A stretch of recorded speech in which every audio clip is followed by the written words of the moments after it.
আমি রাজশাহীতে যাচ্ছিলাম পড়ালেখা করার জন্য। আমি একজন সুন্দরী মেয়ে। আমি যে গাড়িতে উঠেছিলাম সেই গাড়ির ড্রাইভার আমাকে ভুল রাস্তায় নিয়ে একটা বিশাল জঙ্গলের ভিতর একটা বড় বাড়িতে নিয়ে গেলেন। আর সেখানে নিয়ে লোকটি আমার সাথে জোর করে বাকিটা গল্পটা শোনাচ্ছি। গ্রামের বাইরে এই প্রথম কোথাও পা রাখলাম, এক অচেনা অজানা স্বপ্নের সন্ধানে। কোনোদিন এর আগে কোথাও যায়নি। আমাদের গ্রাম ছেড়ে একমাত্র বড় দিদির শ্বশুর বাড়ি ছাড়া। আমরা দুই বোন, বড় দিদিমণি আর আমি শনি। বেশ সাজানো গোছানো আমাদের সংসার, কোনো ঝুটঝামেলা নেই। সরকারি চাকরি করেন বাবা, রিটায়ার হতে এখনো অনেক দিন বাকি। মা একটা এনজিওতে চাকরি করে। কোনো রকম অশান্তি নেই আমাদের পারিবারিক জীবনে। বড় দিদি বেশ সুখী। জামাইবাবু মানে দিদির স্বামী একজন বড় সেনাবাহিনীর অফিসার। একই শহরে বাড়ি এবং কাজও করে ওই একই শহরে। ওদের সংসারটাও বেশ সুখের, কোনো রকম ঝামেলা নেই। দিদি গ্র্যাজুয়েশন পাশ করার পর আর পড়তে পারিনি, কারণ জামাইবাবু প্রতি বছর একবার না একবার বদলি হয়ে অন্য শহরে পোস্টিং হয়। তাই বড়দিদি আর কম পড়া শেষ করতে পারেননি। বড়দিদির অনেক শখ ছিল একজন ভালো ম্যাজিস্ট্রেট হওয়ার। আমি সবেমাত্র গ্রামের কলেজ থেকে এইচএসসি পাশ করেছি, আর পাশাপাশি সিআইডি অফিসারের চাকরি করছি। আমার সব বড়দিদির মতো ম্যাজিস্ট্রেট হওয়া, আর তাই রাজশাহী বিশ্ববিদ্যালয়ে ভর্তি হওয়ার সুযোগ পেলাম। তাই রাজশাহীতে প্রথমবারের মতো গ্রাম ছাড়ছি। মা একটু মন খারাপ করছিল, কিন্তু উচ্চশিক্ষার কথা চিন্তা করে আর কিছু বলেন নাই। বাবা সবসময় আমাকে সাপোর্ট দিত, তাই আমার তেমন একটা অসুবিধা হয় নাই রাজশাহী যেতে। তাছাড়া জামাইবাবু হলেন অফিসার, আগে থেকেই রাজশাহীতে সব কিছু ঠিকঠাক করে রেখেছেন। যদিও রাজশাহীতে প্রথম মামার বাড়িতে ওঠার কথা ছিল, কিন্তু পরে সেটা আর হয়ে ওঠেনি, কারণ জামাইবাবুর এক কাছের ছেলে বন্ধু ছিলেন সরকারি দলের ছাত্রনেতা। তাই আমার হোস্টেল পেতে খুব একটা অসুবিধা হয় নাই। তাই মামার বাড়িতে না উঠে সোজা হস্টেলে গিয়ে উঠব। এমনিতে মামার সঙ্গে আমার আবার খুব একটা ভালো সম্পর্ক নেই, কারণ আমার বাবা ছিলেন একজন গরিব ঘরের ছেলে। কেন আমার মা আমার বাবাকে বিয়ে করলেন অনেকটা বাংলা সিনেমার মতো, গরিব হলে যত দোষ হয় আর কি। যথাসময়ে বাড়ি থেকে রওনা দিলাম। বাস টার্মিনালের উদ্দেশ্যে মাকে এবং বাবাকে পাথরে নমস্কার করে দিদির সঙ্গে একটু কথা বলে জামাইবাবু আমাকে বাস টার্মিনালে নামিয়ে দিয়ে উনি চলে গেলেন একটা জরুরি কাজের উদ্দেশ্যে। বাস ছাড়ার ঠিক রাত 12:33 রাজশাহীর আগের স্টেশনে গিয়ে বাস থামান। পরের দিন সকাল 10টার সময় আমি ভুল করে রাজবাটি নামতে গিয়ে শক্তিগড় নামে একটা জায়গাতে নেমে পড়েছিলাম, কারণ শক্তিগড় নামটা আগেও শোনা ছিল। গ্রামে অনেকের মুখে শক্তিগড়ের বিখ্যাত কথা বহুবার শুনেছি, আর তাই কন্ডাক্টর শক্তিগ ডাক মারতেই দুম করে বাস থেকে নেমে পড়লাম। আর সেখানটাতেই আমি আমার জীবনের সবচেয়ে ভুলটা করেছিলাম। আমি ঠিক বুঝতে পারছিলাম না কি করব। সঙ্গে বিশাল 2টা লাগেজ, মোবাইল ফোনের ব্যাটারিও শেষ। কাউকে যে ফোন করে সাহায্য চাইব সেই উপায়টুকুও নেই। এদিকে সময় গড়িয়ে পার হয়ে প্রায় দুপুর 2টা বেজে গেল। আমি কি করব ঠিক বুঝে উঠতে পারছিলাম না। আমাকে এভাবে রাস্তার পাশে বিশাল 2 লাগেজ নিয়ে দাঁড়িয়ে থাকতে দেখে এক লম্বা মতো সুশ্রী যুবক এসে সাহায্য করতে চাই। প্রথম একটু অন্যরকম মনে হলেও আমি রাজি হলাম উনার সাহায্য নিতে। আমি ওনাকে সব খুলে বললাম। উনি সব শুনে আমাকে বললেন যে একটু অপেক্ষা করতে, উনি গাড়িটা নিয়ে আসছেন। উনি যথাসময়ে গাড়ি নিয়ে এলেন। আমার ভারী লাগেজ 2টা ওনার গাড়ির পিছনে রাখলেন। পরে উনি আমাকে জিজ্ঞাসা করলেন সামনে বসতে চাই নাকি পিছনে। উনার এত ভালো ব্যবহার দেখে আমি ঠিক করলাম উনার সঙ্গে সামনে গিয়ে বসার। আমি বসলাম। পরে উনি গাড়ি স্টার্ট দিয়ে গাড়ি চালাতে শুরু করলেন। আমি যেহেতু রাজশাহী শহর চিনি না, তাই কিছু বলতে পারছি না কোথায় আমাকে নিয়ে উনি গাড়ি চালাচ্ছেন। বেশ কিছুক্ষণ পরে আমি ওনাকে জিজ্ঞাসা করলাম রাজশাহী ইউনিভার্সিটি কত দূরে। উনি আমার দিকে তাকিয়ে উত্তর দিলেন এই তো আর মাত্র 10 মিনিট। আমি উনার কথা বিশ্বাস করলাম। ঠিক 10 মিনিট পরে একটা বিশাল বাড়ির সামনে গাড়ি দাঁড় করিয়ে উনি আমাকে বলেন যে গাড়িটা আর যাবে না, একটু ঠিক করতে হবে। আমি যেন গাড়ি থেকে নেমে ওই বাড়ির ভিতর গিয়ে বসি। ঠিক কি করব বুঝতে পারছিলাম না। তখন আমার বেশ খারাপ লাগছিল। কেন এই ভুলটা করতে গেলাম একটা অচেনা পুরুষ মানুষের সঙ্গে। সে যাই হোক, আমি গাড়ি থেকে নেমে সোজা ওনার সঙ্গে আমি ওনার বাড়িতে গেলাম। উনি 10 মিনিট পরে এসে আমাকে জিজ্ঞাসা করলেন আমি কিছু খাচ্ছি না। আমি ওনাকে বিনীতভাবে উত্তর দিলাম না, কারণ আমি একটু একটু ভয় পেতে শুরু করেছিলাম। উনি তখন দরজাটা বন্ধ করে দিলেন আর আমার দিকে আস্তে আস্তে এগিয়ে আসলেন। আমি কোনো রকম ওনাকে জিজ্ঞাসা করলাম। আমি ওনাকে জিজ্ঞেস করলাম, আপনি দরজা বন্ধ করলেন কেন? উনি কোনো রকম অভিনয় না করে সোজা আমাকে বলেন, আমার তোমার সাথে অনেক কথা আছে, অনেক প্রয়োজন আছে। আমি আপনাকে চিনি না, জানি না আপনি আমার সাথে কথা বলবেন। আর আপনি আমাকে এখানে কেন নিয়ে আসলেন? উনি বললেন, একটু পর বুঝতে পারবে আমি তোমাকে কেন এখানে নিয়ে আসলাম। আমি কোনো কুলকিনারা না দেখে ভয়ের অভিনয় করে কাঁদতে শুরু করে দিলাম। তখন উনি আমার কাছে এসে বলেন যে ভয় পাওয়ার কিছু নেই। আমি এমন কিছু করব না যাতে তোমার ভয় হয়।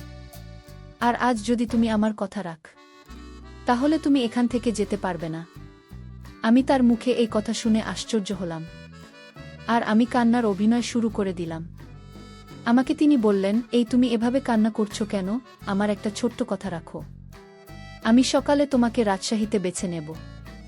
আর যদি তুমি আমার কথা না রাখ তাহলে তোমার অনেক বিপদ হবে। আমি বললাম, আপনার কি কথা?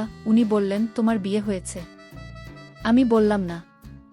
আমার বিয়ের কথা আপনি জিজ্ঞেস করলেন কেন? উনি বললেন, তোমার যদি বিয়ে হতো তাহলে তোমার স্বামীর সাথে কি করতে? আমি তার কথা শুনে বললাম, কি আর করতাম? আপনি বলুন। বোকা মেয়ে, বিয়ের পর স্বামীর সকল কথা রাখতে হয়। লোকটার কথা শুনে আমার মনে হচ্ছিল তার গালে দুইটা জোরে থাপ্পড় মেরে দিই।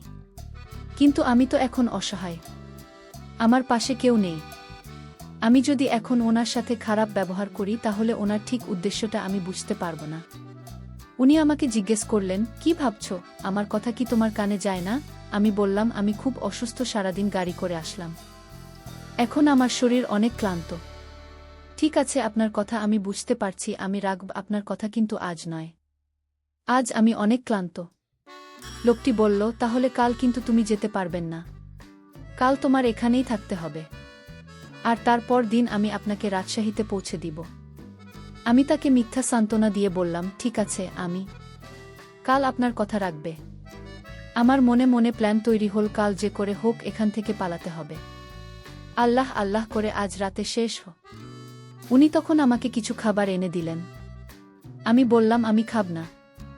উনি বললেন, আপনার শরীর অনেক ক্লান্ত, কিছু না খেয়ে ঘুমোলে শরীর আরও দুর্বল হয়ে পড়বে। আমার পেটে অনেক ক্ষুধা লেগেছিল, আর তাই রুটির সাথে তরকারি দিয়ে খেয়ে নিলাম।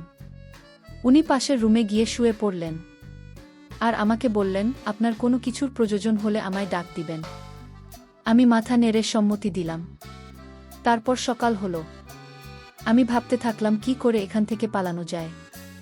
আমি কিভাবে লোকটিকে কিভাবে ধোঁকা দিয়ে পালানো যায় সেই চিন্তায় মগ্ন। সকালে লোকটি আমার রুমে এসে বলল, এই মেয়েদের ফ্রেশ হয়ে খেয়ে নাও। আমি তাকে জিজ্ঞেস করলাম, আপনার বাড়িতে আর কে কে থাকে? লোকটি বলল, এটা জানার তোমার দরকার নেই। আমি বললাম, ঠিক আছে, আপনি বাইরে যান, আমি ফ্রেশ হয়ে খেয়ে নিচ্ছি। লোকটি তখন তার রুমে চলে গেলেন। চলে যেতে আমি ফ্রেশ হয়ে নিজের লাগেজগুলো, ভিতরে কিছু টাকা ছিল, টাকাগুলো নিয়ে নিলাম। তারপর আমি ধীরে ধীরে ঘর থেকে বাহির হলাম। আস্তে আস্তে হাঁটা শুরু করলাম। তারপর আমি দৌড় দিলাম। আমি ভয়ে ভয়ে এখান থেকে পালানোর চেষ্টা করলাম।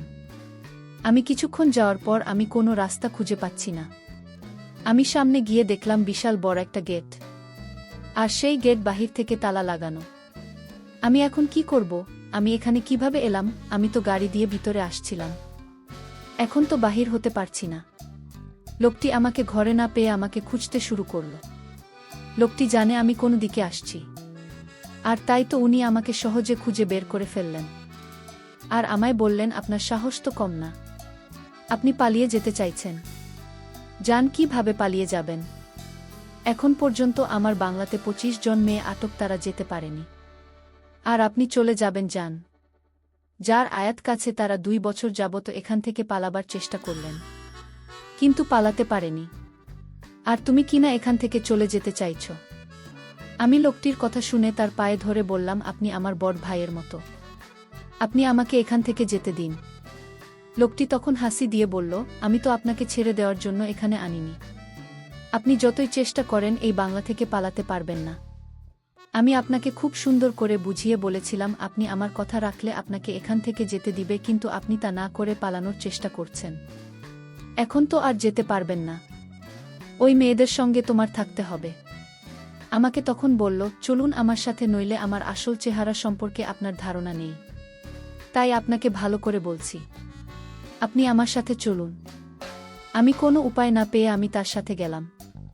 তখন তিনি আমাকে একটা রুমে নিয়ে গেলেন। আমি রুমের ভিতরে দৃশ্যটা দেখেই আমার দম বন্ধ হয়ে আসছিল, কারণ ওখানে আরও 2-5টা মেয়েকে দেখতে পেলাম। আমি তাকে জিজ্ঞেস করলাম, এখানে এত মেয়ে কেন? উনি বললেন, উনারা এখানে চাকরি করেন। আমি বললাম, এখানে আবার কিসের চাকরি? আপনি সত্যি করে বলেন, ওদেরকে কেন আপনি আটকে রাখছেন, এখান থেকে যেতে দিচ্ছে না? লোকটি তখন আমাকে ভয় দেখিয়ে বলল, একদম চুপ, সেই জবাব কি তোকে দিতে হবে? তুই নিজের চিন্তা কর, আজ তোর কি হবে সেটা নিয়ে ভাব। আজ তুই বুঝতে পারবি না এখানে কেন থাকেন। মেয়েগুলো আমাকে দেখে কান্না করতে শুরু করল। মেয়েগুলো আমার দিকে তাকিয়ে বলল, আজ আমাদের যে অবস্থা দেখছো তোমার ঠিক এমন অবস্থা হবে। আমি মেয়েদেরকে জিজ্ঞেস করলাম, তোমাদের সাথে কি হয়েছিল? তারা বলল, আজ রাতে বুঝতে পারবেন কি হয়েছিল। তাদের কথা শুনে মনে হচ্ছে তারা ওদের ভয়ে এখানে রয়ে গেছে।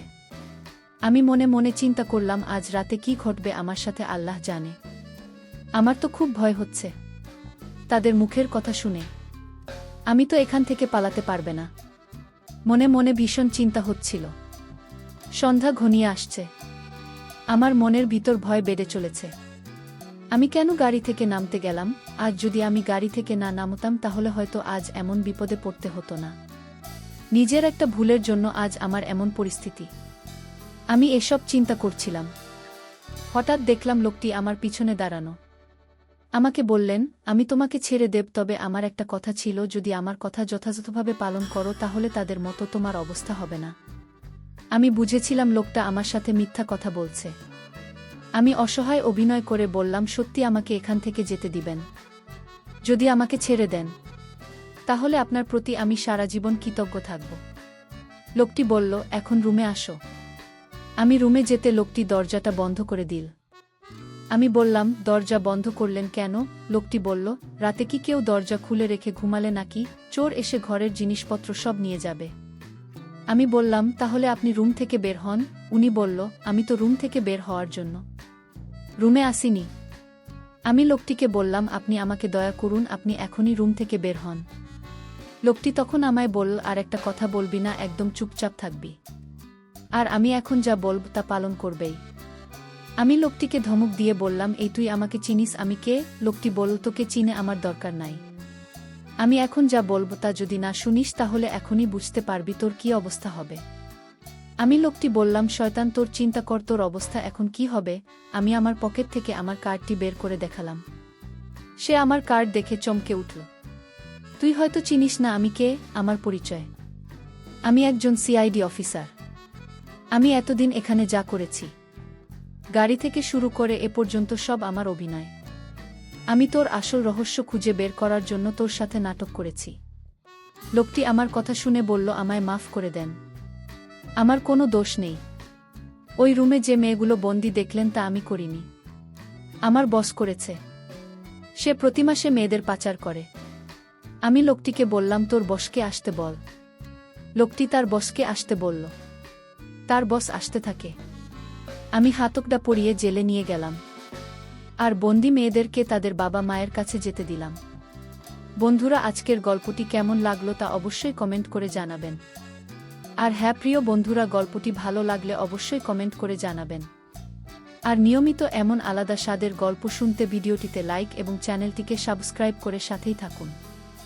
আর হ্যাঁ, নোটিফিকেশন বেলটি অল করে রাখবেন, যাতে পরবর্তী গল্প সবার প্রথমে আপনাদের কাছে পৌঁছে যায়। ধন্যবাদ বন্ধুরা, ধন্যবাদ সবাইকে।